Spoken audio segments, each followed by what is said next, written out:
علیکم رحمۃ اللہ وبرکاتہ۔ امید ہے آپ خیریت سے ہوں گے۔ پچھلی ویڈیو میں ہم نے یہاں تک پڑھا کہ تبلیغ اسلام کے دلربا کاموں میں مشغول ہوئے۔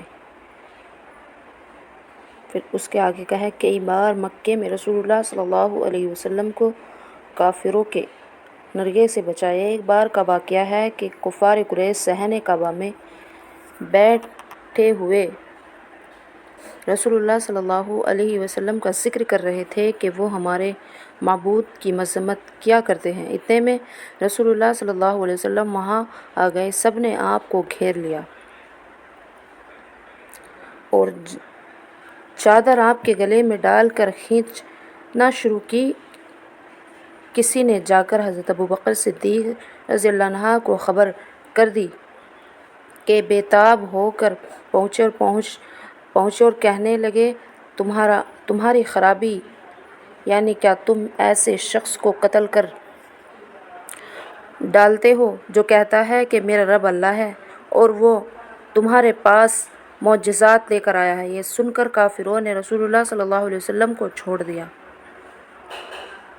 اور حضرت ابوبکر صدیق رضی اللہ عنہ پر جھپٹ پڑے۔ اس وقت حضرت صدیق رضی اللہ عنہ پر جو کچھ گزرا مبارک ہوا نہیں کہا قصہ تھا۔ بے ہوش ہو گئے اور کئی دن تک بے ہوش رہے۔ درمیان میں تھوڑی دیر کے لیے ہوش آتا تو رسول اللہ صلی اللہ علیہ وسلم کی خیریت دریافت کرتے اور پھر بے ہوش ہو جاتے۔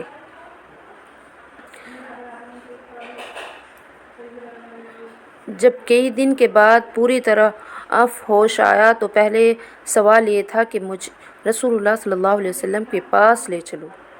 چنانچہ لوگ پکڑ کر لے گئے۔ جب یہ رسول اللہ صلی اللہ علیہ وسلم کے سامنے پہنچتے ہیں تو اس وقت کی کیا حالت بیان میں نہیں آ سکتی۔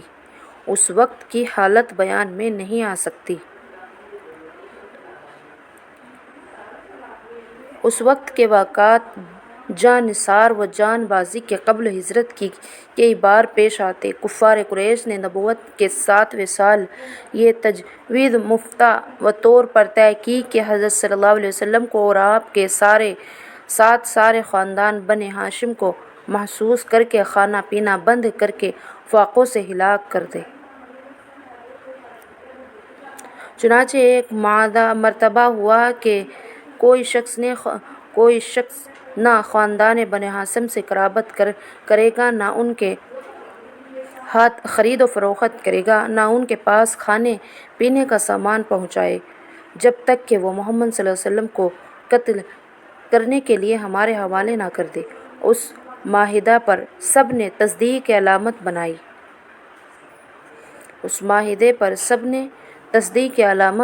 بنائی اور اس کو کعبے میں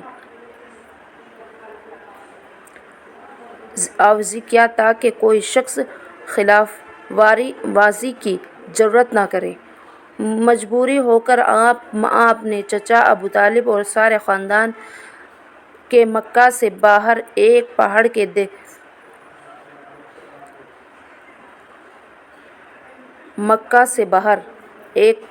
کے در میں جس کو شب ابی تاب کہتے ہیں چلے گئے۔ یہ مصیبت 3 سال تک رہی۔ اس 3 سال میں جو سختیاں گزری کسی ظالم کے ظلم میں اس کی نظیر نہ ملے گی۔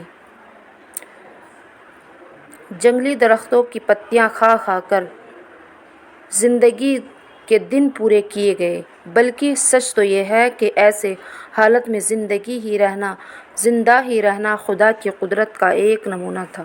حضرت صدیق رضی اللہ عنہ خود اس مصیبت میں شریک ہو گئے۔ آپ کے ساتھ وہ بھی شعب ابی طالب چلے گئے اور وہاں رہے۔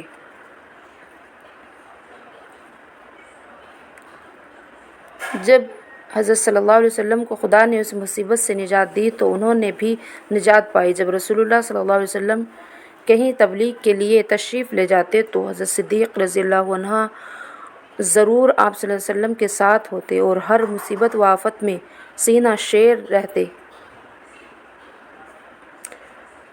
ہر مصیبت و آفت میں سینہ سیر رہتے۔ چنانچہ جب موسم حج میں قبائے عربی کے پاس تشریف لے گئے اور جب طائف تشریف لے گئے، ان تمام واقعات میں حضرت صدیق رضی اللہ عنہ ساتھ تھے۔